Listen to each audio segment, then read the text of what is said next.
Welcome to Chiefly Digital. Today, I have the honor to interview and talk with Brent Peterson. He's the founder of ContentBasis and the podcast host for the fantastically popular Talk Commerce. Welcome, Brent. How are you today? I'm great. Thanks. Thanks for having me. And you're sitting up in Minnesota, is that right? I'm a little bit north of Minnesota. I'm in Fargo, North Dakota. Wow. Okay. That's where my accent is coming from today. And one of the reasons I'm excited to have you on today's edition of Chiefly Digital is I had the pleasure to be on your podcast. And when I think of Talk Commerce, you've done many podcasts throughout the year, and I thought it would be great if we could pick and you can pick and choose some of the lessons and trends that you've heard in 2024 of all the different professionals you've spoken to in and around the commerce space. So how does that sound? That's great. Yeah, I love the idea. What's one of the first things that jumps to your mind for 2024? I think the biggest thing that we talked about in the green room is the idea that everybody is using AI, but not using AI. So a lot of merchants are using AI as generative, but they're not looking at it in terms of analytical and really diving in and using it for those numbers. I'm not saying everybody, but the majority of the people that I talked to last year were not employing the analyticals and the predictive analytics that you would want to use in AI for your marketing, for your numbers, for your KPI, for all those fun data points that you could be getting out of your e-commerce world. Is that all looking backwards, or some of that also applies to when you're making changes during the course of a day to be able to see what's happening, predict what might happen if you did certain things, while you're trading, and especially as we come up on peak, because we're recording this a couple days before Black Friday and Cyber Monday. So I think that AI analytics, I would think, would be super beneficial when you're at peak trading. Yeah, absolutely. And I think, well, if you look at Google, at their ad platform, PMax is a great example of what they're doing to drive more revenue for themselves by using AI to learn how people are shopping and how people are clicking and how people are converting and what's your ROAS and all these fun terms. I feel as though the majority of the e-commerce platforms are behind the game in terms of how they're using analytics and AI to predict what customers will be doing within the platform itself. Now, you can go out and use a third party, get a plugin, but I feel like this is a great opportunity for every e-commerce platform to jump in, get on that bandwagon, learn what Google's doing, learn what Bing is doing, these other ad tools that are using analytics to both predict behavior, but to help drive better sales for your store. I had a guest on not too long ago, and she was a huge proponent that when you're managing a commerce ecosystem, that you have all these different vendors and platforms that you're using, is to really run them through. You almost reanalyze each one of these platforms to make sure that number one is that they have a focus on AI that's going to benefit your outcomes, but also that it's real, because I have come across a few people that believe in the capabilities and possibilities of AI, but they're also want to make sure that it's real, because everybody right now is talking about AI, but putting that into practical use can be a little bit different than just listening, looking at a shiny object and trying to implement it. Do you subscribe to that, or have you heard that as well? Yeah, and I'm assuming when you mean real, I mean there's two different things. There's the hallucinations that come out of an AI tool, but there's also mistakes that it makes in number crunching. And I think if you're using a commercial LLM, large learning model, it's very possible that you're going to get both. I know that ChatGPT is not great often at crunching numbers. It's great at finding patterns, but I think some of those tools that people need to do are tools that involve predictive numbers that you would like to see, or what patterns that have shown up from a bunch of sales that you'd like to do. And I think that there is a trust gap in terms of using commercial LLMs for those numbers. I think you need to depend on something that is tried and true within the platform itself to learn how well those numbers are doing, and then test it. Like, I think you need to audit and test to make sure that whatever it's telling you you think you should do, make sure that it makes sense to you as a merchant. Okay. So that's actually worth a shameless plug. The concept that AI in analytics for the end users that are using these platforms is lagging behind the customer experience side.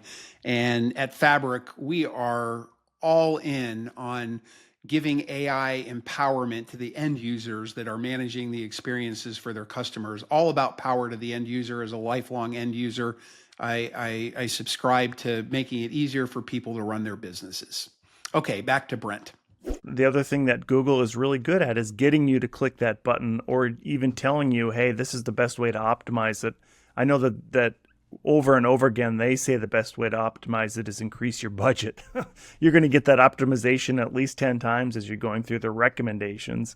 And that's not always the case. So if it's on autopilot, you as a merchant could be optimizing in terms of increasing your budget over and over again until you've spent more than your products are worth.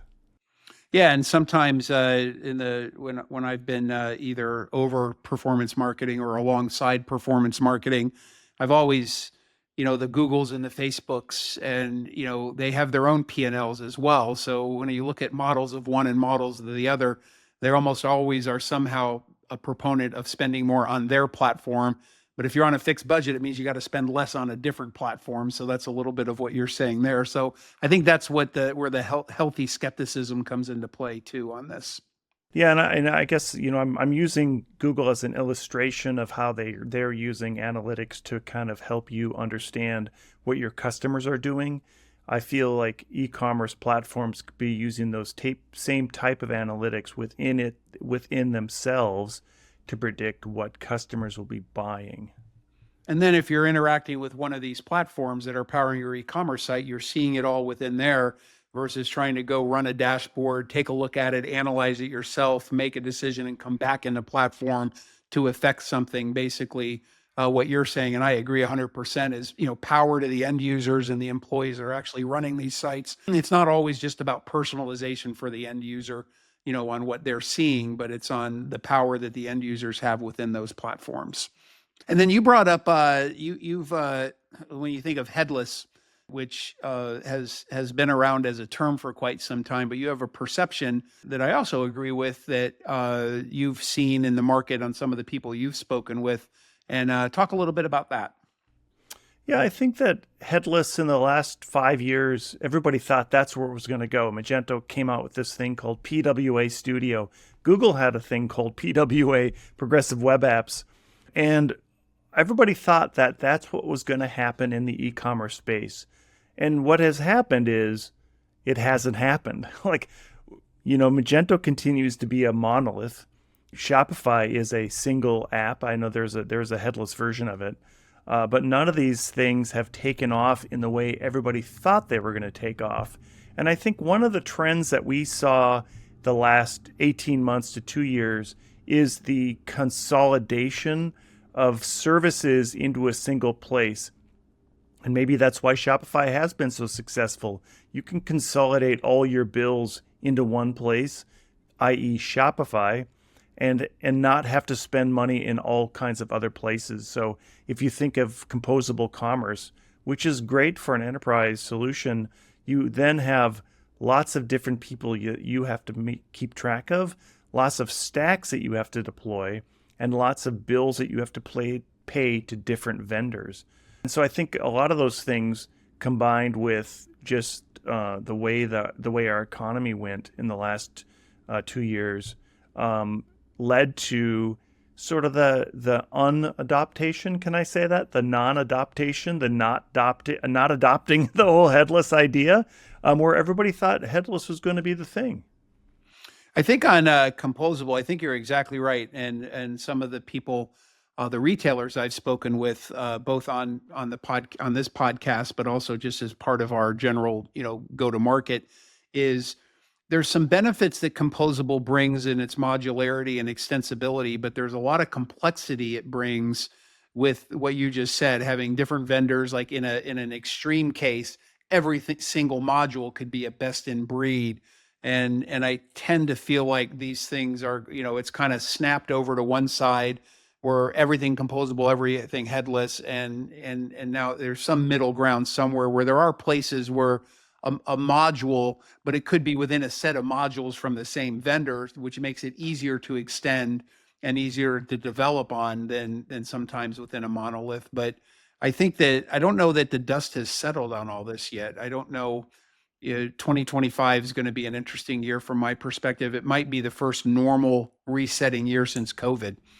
When I make that Yeah, statement, what do you think? yeah, no, I definitely now hear from, I mean, I would say in the last 2 months, I've heard from other agencies that their pipeline is filling up, that they're starting to get deals, that people are starting to make decisions, and that that type of behavior from the merchant side is changing, and their outlook on 2025 is very good. So I think that from a technology standpoint or from a spend standpoint, I'm not sure if we've turned the corner, but I think certainly it's much brighter than it was last year. Yeah, I think there is a little bit of pent up demand. I think maybe there was some overspend. Uh, I don't want to say reckless spending, but quick spending during COVID, and there was a real pullback after. And I'm certainly hopeful that retail has a really good Q4, so there can be some confidence going into 2025. A high tide raises all boats, and I'm this is my first year not in a fulfillment center or a customer service center in probably 20 years, but I can't help but just hope that retail in general does really, really well this quarter as we head into it. As far as like you've met with and you've got some perception of some of the retailers that you've spent time with too. What are some of the exciting or interesting things you've heard around retail specifically? I think retailers that have embraced generative AI and are using it to generate the correct kind of content on a site are the ones that are that are having success in terms of using generative AI to create content for their site. The caveat on that, and like you said earlier, a human does need to be involved, because I think the ones that have had pushback or lashback or whatever back you want to call it are the ones that are just putting their AI on autopilot and allowing it to just post stuff for them willy-nilly without any thought to what's in it, right? And I have not yet met a chat GPT bot that actually buys something on the website and uses it itself. Yeah, It's going to that's be a right. human that's going to buy something, right? In the future, we might have bots go out and buy stuff for us, but who knows? It's going to get returned if it's wrong. And so I think that we are still optimizing our content for humans to purchase the content. And I envision us in optimizing our content for humans to buy content for a long time. So the merchants that are using humans in that workflow are the ones that are being successful. Even in the AI, purchasing bots, I've been reading a lot about those and the wave where AI can actually make the purchase. The brands I've worked for were very emotive brands, and when I think of the stores and the charm of the store and the just that human connection, I don't think that's necessarily going away. I think there's a long way to go until that people don't want that interaction. I feel this way on customer service. There are times when AI makes sense, but there's other times when you want to speak with a human, and that can actually create an advocate and another sale, whereas an AI bot right now is not necessarily going to do that for you. Yeah, and I think there's even a push now to have the shopping where you have an actual human help you go through your store and help you shop. So think of a person at a computer using the chat, and you may go through a number of layers in a chat bot, but you eventually end up with a human, and now you might have a human who's helping you shop on the site. So there's a lot more push towards higher customer service within an e-commerce site So if you think about walking into a department store where you'd meet somebody and they'd say, "Oh, I'll help you find this Hawaiian shirt," and I'd say, "I want green." The other person said, "No, I want orange." There's going to be a real human that helps you on a store itself, and you'd even have immersive shopping experiences where you might be using AI, or you might be using something else where there's a human walking you through that buying process and helping you get to the point of checking out. Yeah, it's bringing we talk about digitizing everything in the world, but here's an example of bringing the charm and the physical benefits of a store into the digital ecosystem. It's not just about shoving the digital ecosystem, down the throats of stores. It goes both directions. I've certainly seen that in the businesses that I've worked with.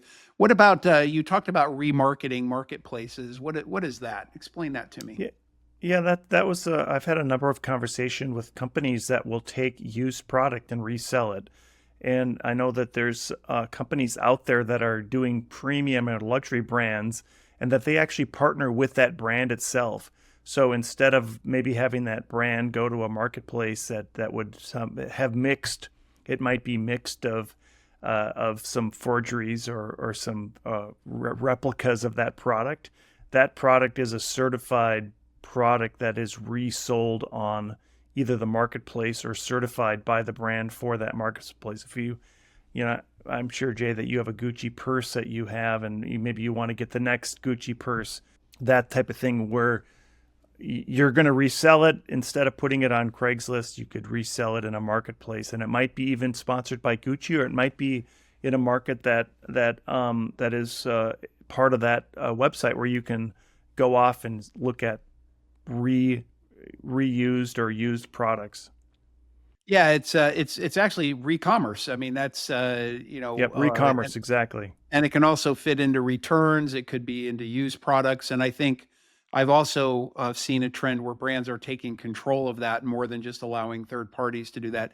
For the record, I carry a Toomey purse, and it's got my initials on it already. So I don't know how the resale market, but my son has the same initials, so I can just send him my retread Toomey bags. And then what about selling channels? And we talked a little bit about that in the green room as well. The rise of all these selling channels, and almost where marketing channels are becoming selling channels like email and TikTok. Where have you seen that in 2024, and taking a risk? Where do you see that going in 2025? Yeah, I think it's going to continue to grow. I think that the social platforms are going to figure out how they can keep the people on their platform, no matter who it is. There'll be a buying experience within the platform, and there'll be an integration with your e-commerce store to make sure that your products are there and the inventory is available. But it'll be a direct purchase like TikTok Shop, where you don't have to go. There's no redirect back to your platform. It's a direct buying channel, just like any other channel. So that I guess you call that hybrid social, or hybrid channel, hybrid market, omni-channel, or whatever you call it nowadays. That experience where you don't start with the website, you don't even start you start with an experience coming into TikTok, and then suddenly you're now buying the product directly through the TikTok shop and checking out and getting it shipped from that platform.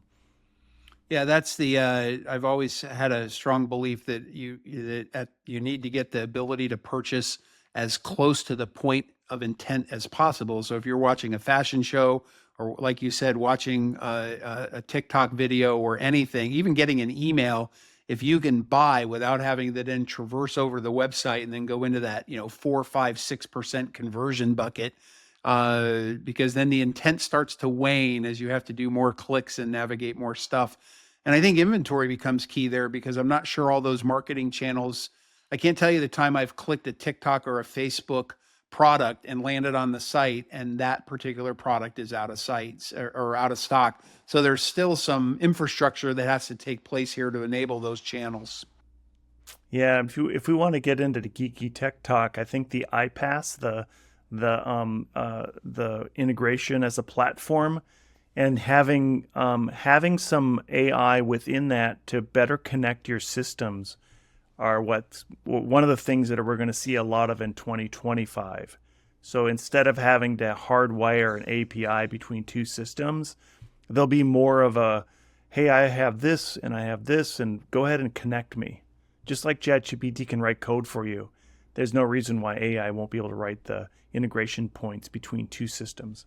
No, I think that's fascinating. And I think when you have all these new selling channels and then you have all these new fulfillment options, then what I've called it, several of the companies I work for, this concept of operational excellence, of still, routing, making sure there's inventory, routing it to the right place, fulfilling it at the right time. All that excellence gets more and more complex when you throw in all these different channels on either side of the equation. So I actually think that AI, is going to have a hand in some of that operational excellence that companies are looking for. It's not so much 2-day delivery like Amazon, but it's just the excellence they have in managing, the throughput coming in and then the final delivery to the customer. Other retailers that have interested you, you brought up a few of them before, and why do they interest you, regardless of size, just ones that are niche that have piqued your interest? Yeah, I was at Shop Talk this year, and I must have interviewed at least 20 different merchants at Shop Talk. The surprising thing is that it's pretty standard. Their day-to-day roles hasn't changed a lot in the last 10 years. Some people are using some Gen AI, some people aren't. People are going through the same throes as they've always gone coming into Black Friday. I think one thing that we're worrying a lot less about is your website crashing on Black Friday. I feel as though most of the major platforms now have that sort of surge technology down. From an interesting standpoint, I worked with a $100 million plus e-tailer, and they weren't employing anything from AI yet. You think that it's the bigger ones that are employing more AI in their workflows. And I suppose it has to do with, maybe it's the age of leadership. I can't put my finger on it, but there has to be some risk taking and some embracing of what can we do and how can we use this to make our workflows faster, better, easier, by thinking outside of what are the traditional ways of getting us from A to Z in an e-commerce way. And I only mentioned that it seemed like there wasn't a lot of big change at Shop Talk. And again, Shop Talk was in October, so most of the people have already had their Black Friday, Cyber Monday game plan nailed down, right? A lot of people weren't going to make any drastic changes, but I didn't meet any retail merchants or e-tail merchants that were making or doing anything that was really outside the box that was very interesting. And I won't name any names because I didn't find any. I know there's lots of people out there that are doing really cool, great things. I just haven't had a lot of conversations with them yet. Have you talked to any merchants that have really embraced it and had any success in it? Within AI in general? Yeah. I think there's one area that merchants are starting to embrace, which is in the concept of buying and allocating product. So if you have 1,000 stores and usually 7 months ahead of time, you're placing the order for what you're going to sell in 7 months, how many of each SKU do you buy? And then when you get them, where do you allocate that? Typically, a retailer might have a 50% or 60% match rate to get that perfect. And if you can get that up to 70 or 80, there's amazing returns on both sales and, of course, gross margin. So I have seen some movement in that space, and I've seen new platforms pop up, not one that we play in right now. But I actually think if I were to walk into a retailer tomorrow, it's one of the first places I would look. There is some hesitancy. People that have, someone that's been a brick and mortar merchant for 20 years to embrace new technology, in a merchant-led company can be a challenge. So I don't think it's because the technology is not there as much as maybe there's a cultural shift that has to take place too. Yeah, I think you're right. And I think that culture, I'll ask you a question. Do you feel as though the culture is harder as if leadership is a little bit older? Not like you, but more like me? I'm 63, so I'm a boomer.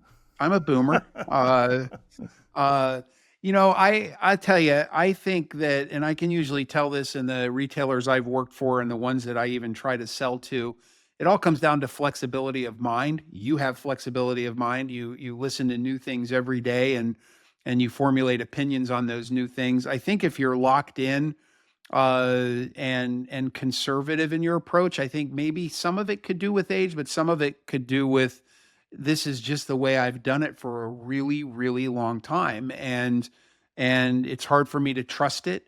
Not only trust it, but maybe even fear it a little. So I've been in companies that adopted quickly and other ones that are super slow. That's the same with even if you're replatforming e-commerce or putting in a POS system or whatever those things are. I think some companies embrace speed to market and trying things and being able to go quickly, and other ones are a little more thoughtful. And I don't know that one's wrong versus right. I tend to lean towards the speed side. I'm kind of a speed freak when I was in retail, but yeah, I don't know. I think it comes down to flexibility of mind, and maybe when you get people that have been around for a really long time, the odds of getting that might be a little bit lower. Did I answer that Yeah, that diplomatically? was good. That was great. Thank you. I think one thing that we're looking at downstream would be maybe personalization and using AI to more personalize the experience you have on a website. That was one thing that maybe it is more downstream and involves more of the marketing analytics hubs that are really embracing a lot of the AI tools. And I think personalization and making that shopping experience as much for the person who's on your site as possible is something that has now taken, we've really turned the corner last year, and we're going to see a lot of it next year. I think the hyper personalization, not to the point of creepy hyper personalization where it knows your name and it knows your dog's name, but to the point in which they really know what you want to buy next. And I think Amazon is good at that, right? I think that they're already doing all that. But I think a lot of the things that we're seeing at that big level in terms of when you're purchasing on Amazon and they have all those back-end engines running, we're going to see that more and more in the platforms, or at least in the downstream marketing automation platforms. I hope so, actually, because I've over the last maybe 10 years, when we started talking about it, I thought it was amazingly slow how some of that went initially. And one of the trends I've heard from people that are sort of in the camp where we understand technology well is taking the customer data platform in house because they just can't get to where they want to with personalization fast enough with a third party. I'm amazed at Facebook. I'm a Facebooker because I'm a boomer, and my kids aren't quite as much. But I have trained Facebook where every single day I go on once a day that there's always something there I want to buy. I mean, they have mastered what they put in front of me, and I kind of want that in the sites. When I go to shop, but you do have to walk that fine line between showing me what's really interesting versus I'm having a conversation at my dinner table and all of a sudden it shows up in a Facebook ad and it feels really creepy, um, which I never can quite figure out because I don't have anything on to be able to do that. And I have had a Yes. few creepy experiences. Any story behind your Hawaiian shirt? So we both agreed to wear Hawaiian shirts today.